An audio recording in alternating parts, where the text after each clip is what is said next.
I was born in 1969. That puts me smack in the middle of Gen X. And I'm in an interesting position because I'm raising a Zoomer and a Gen Alpha.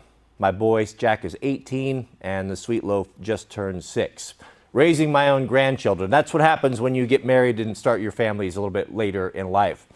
But it's given me a very unique perspective. Just at the moment when a man of my age would want to start looking, when you reach your ability where you stop growing, where you're already set in your dogmas, your ideas, and you get to the point where you start becoming the grumpy old man, get off my lawn and kids these days type of things, which you can do. You have every right to do that, and a lot of men do that, reaching back to the glory days and about how much worse everything is than it was today. But if I take that stance, I'll do one of two things will happen.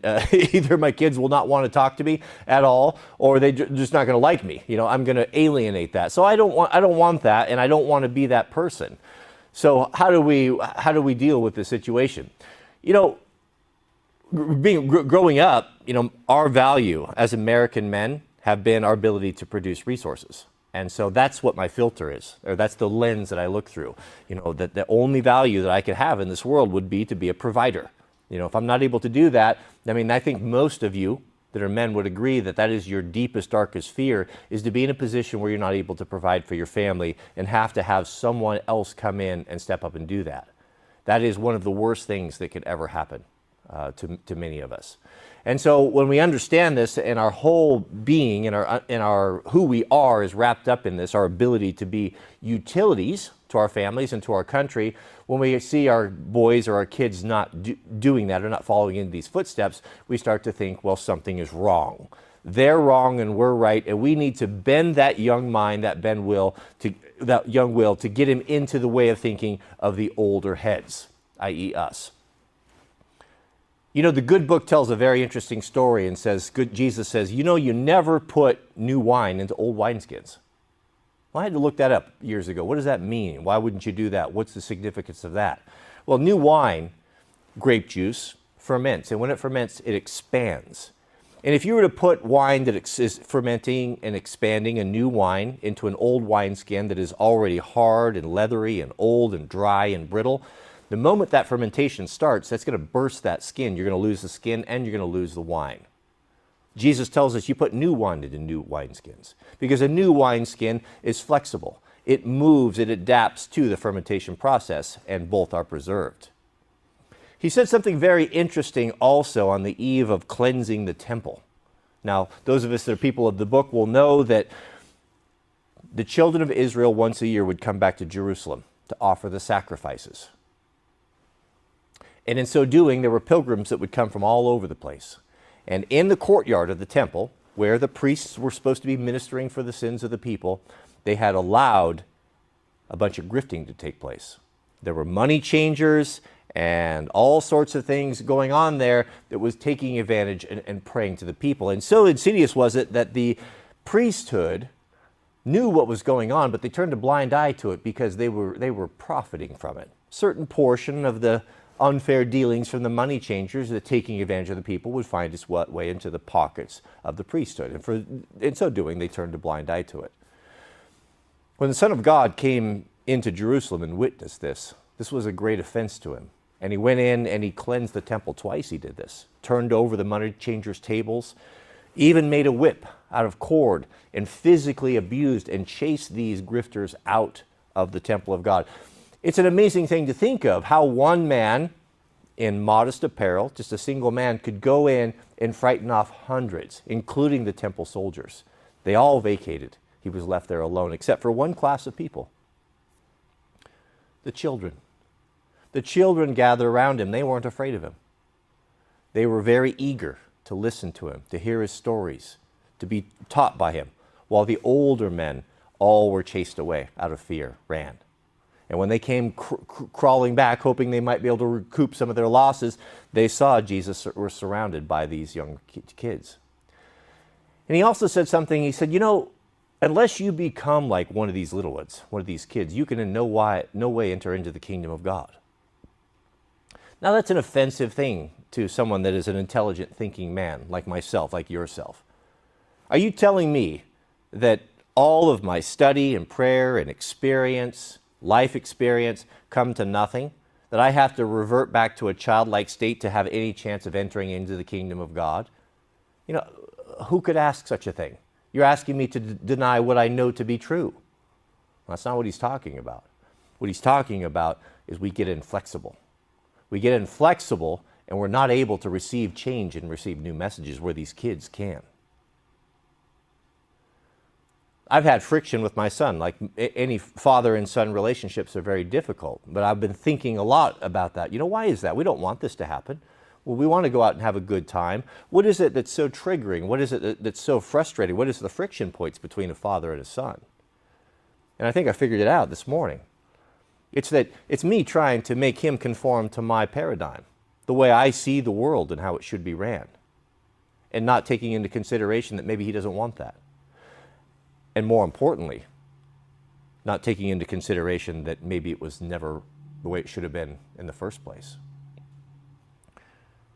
Abraham had a son whose name was Isaac. Isaac had a son whose name was Jacob, and Jacob had 12 sons, which became the 12 tribes of Israel, the children of Israel. And they were living out in peace, no problems. Well, a famine came along the land, and they chased the food, and they ultimately ended down in Egypt, because Egypt was the breadbasket of the nations back then. And they coexisted and they lived together for a long time. But all of a sudden, there became a problem. So prosperous were the children of Israel, and so they were having so many children that the Egyptians looked upon them and thought, good grief, if we don't do something here, they're going to outnumber us, they're going to take over, and we don't want that. So they put them in bondage. They made them slaves. For 400 years, they made them slaves. Manservants, maidservants, children were born in bondage. No access to education, no access to their culture, slave class.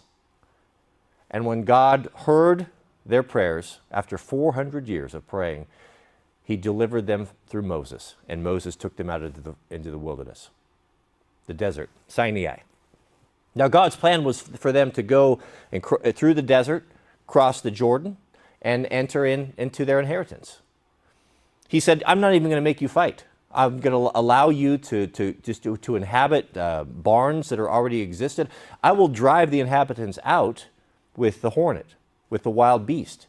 You will be able to move in and occupy. You'll have houses already built, fences, wells dug, orchards. But they couldn't have it. They wouldn't do it. Because who's often in charge? The older generation. That generation of old guys, grumpy old women, set in their ways, they can't change. Even in the very presence of God, with him speaking to them and seeing the miracles that they had, they were unable to make the changes. They couldn't stop their grumbling. They couldn't stop their complaining. They left God with no other option but to do one thing, and to make them stay out into the desert until that entire generation was dead. And then a new generation, led in by Joshua, could come in, a generation that was willing to listen. Young people. Flexible, new wineskins.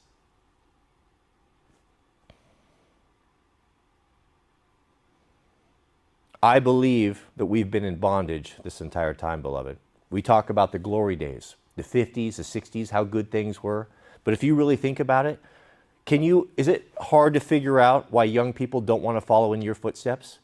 When you tell them, yeah, go to school. So go sit for 12 years in a state-run institution, basically a prison. Same architecture. Why is it the architecture of a prison? The architects are the same ones that are making the schools. Is there anything to inspire them? 12 years.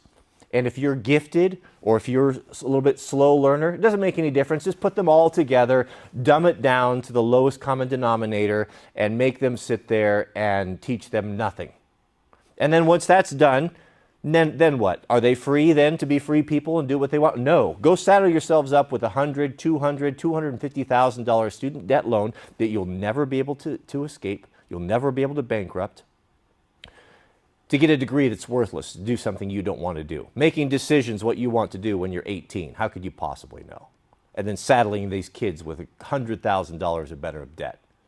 And then what? Go to a job where you have to sit in a cubicle 40, 60, 80 hours a week where 30 to 50 to 60% of your taxes are forcefully withdrawn, stolen from you, and withheld. And then so then where do you go? So the next thing is go buy a house. So now go buy a house and mortgage yourself to death and just working to pay for cars and houses and this rat race. And you wonder why these kids are looking on at this and realizing maybe this is not what I want to do.